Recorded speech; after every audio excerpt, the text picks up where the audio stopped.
We wanted to make another lean and learn video to give you guys some insight into how we've been fabricating the washroom modules. We'd start by getting in a piece of empty steelwork from the structural steel guys. It'd come into the shop with Q-deck on it. We'd give it to the drywall guys. They would frame everything out and we'd plasma out for fire cans. After that we would move into getting all the roughing done. So you'll see the guys roughing here. There's some improvement videos as well. We started at about 5 or 6 days per module, and we got it down to 2.5 for the final module. So you can see how much we've managed to improve through changing our process. It's great work. So what I used to be doing for backing was I'd have to come in here, I'd measure out my length, write it down, follow me, then I'd have to go all the way up here. I'd have to grab my wood from here, bring it up, stick it on the invisible saw, cut it, then I'd have to groove it, then I'd have to collect all my wood that I cut, and then I have to bring it all the way back down to mod, and I have to screw it in, right? That takes a while, a lot of transportation, a lot of weight. But what I can do now is, I can walk in here, measure it out, remember it, don't need to write it down now, so I'm saving time. Walk in my magical cutting booth, grab my wood, which will be right here, put it on, cut it, walk right back, put it in, and I save about 5 minutes per piece of wood. It's great, really good. For my 2 seconds today, I decided to make a jig for the table saw. Every time we're doing backing, we have to put a groove in one or two sides. And what happens is, people use the table saw and they readjust it. And every time you gotta sit there and you have to measure it out and you have to crank it to the right height. It gets really annoying. So what I did is I made a jig, which I attached. And you just put it here, you shift this to the right point, and you raise the crank. And every time you know you'll be in the exact same right proper spot. So hey guys, you've just seen them finish all of the backing. It's interesting, if you watch here, Ian finishes the backing and straight away he moves the table and Khan comes into work. It's great to see that there's no wasted time there. So this is the next section of the modules. So we put all down the toilet shapes, which you'll see. We start all of the plumbing roughing, we install the shower drain, we rough in the PVC and all of the carriers for the sinks. And you'll see lots more improvements that we've done on our process. It's mostly tables, tools, materials, keeping everything organized. It's good. So for my 2 seconds today, I've gone and I've organized all the equipment, things that we need on the cart. We got our miscellaneous little thing over here. We got our all our fittings. Everything is kind of too close. We got everything to go. Everything we need is on this table. All clearly labeled, so you can tell exactly what it is and exactly what you need. So earlier we were having trouble with organizing our Worsbo underneath, so this is my finished product of the organization rack. It's a lot better. We got labels on it too, so you can see exactly which one you need to grab.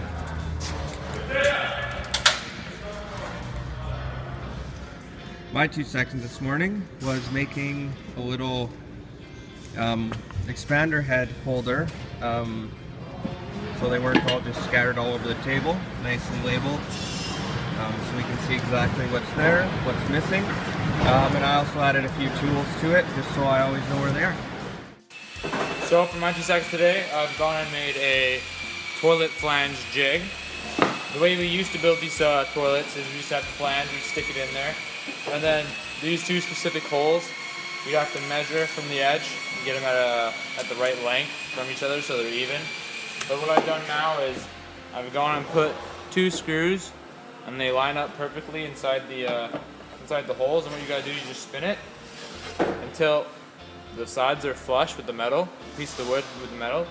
Pick it up, screw in all 6 holes, good to go. For my 2 seconds today, we're working on Worsbo, and we had our bits and pieces right in these red cans, and they're really messy. So you see how it's like hard to get exactly what you want. You have to sort through it. There are tools just laying everywhere. So what I did was, I found this empty little bucket, and I sorted it, and I put these little cardboard things in between them to keep them all separated. And I put my tool on the side, so I'll always have it right where I need it. And I don't have to search through this little bin, and it's right there. Alright, so for my 2 seconds today, I've made this this little Wurzbo pipe holder on the side of my ladder. Right now it's just duct taped on. I'm gonna find a better solution for that, but basically I would be carrying pipe up in my hand to like make those small little offsets, but instead I have this. And this is basically just gonna hold pipe. If I ever cut pipe, I can just put it in here. Okay, so I was having trouble when I'm on my ladder. I was always having trouble finding a place to put all my little garbage scraps. As you can see, it's everywhere. It's all over the ground. So, what I made was a little garbage can for my ladder.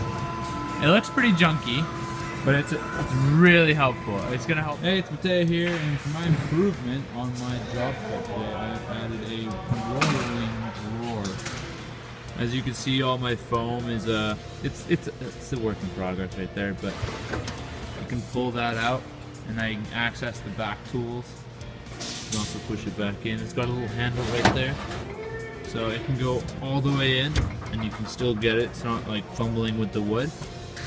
And hopefully that'll help me grab my tools from the back easier. This is Peter Freebaron from Copper Mountain Electric, just showing you my new and improved shop cart for PMP's Shop 2. Just put this plywood shelf here. It's a nice lean and mean outfit now, so I don't have to have everything so cluttered, and I don't have to bend over on the ground, so it's nice. So everything's gonna be a lot more organized. So I can just reach in, grab all my bits, my couplings, connectors, and everything. So perfect. It's going to save space and time. And So once we've finished in the washrooms, we move into the vestibule, which is the entrance to the residence. You'll see the sheet metal guys here putting up the ducts with the reheat coils in. We fabricate the reheat coils away from where they're installed, so you'll see some improvements for that here as well. Nearly there. I wanted to explain my process I go through on making these heat exchangers. I first start with the amounts that I need to create, and I get all the fittings prepared, all the threaded connections on the valves, get all my Wurzbo cut all at once. It's done right over here, I don't have to move much. And once that's all done, I take the heat exchanger out of the box and I throw everything on it. It's done very quickly because all the threaded connections are already complete. The only threaded connection that really needs to be done are these two here. And I have them not prefabricated, but I have them right there. So I can just throw them in. Thanks. So once we've finished all of the reheat coil and the supply ductwork, the inside of the washrooms are drywalled, and the unit is completely shrink wrapped, and then the shrink wrap is heated to shrink it back around. Then everything goes on a truck and ships out to site, and that's kind of the end of the process. I've also got a nice video here of one of the completed modules on site. You can see how they've poured the concrete through, and everything's finished and looks great. So good work, guys. Modules all finished up. So they poured the slab now, but they travelled really, really well. The roughing looks good, no major damage. Everyone's really happy with what we've done here for sure. Everything in here now is kind of ready to go. There's the shower drain, everything's roughed in. We started to do some interconnects in the other ones. All the Upanors connected, so that went pretty well. Yeah, they look awesome. I actually think it's amazing. Good work, everyone.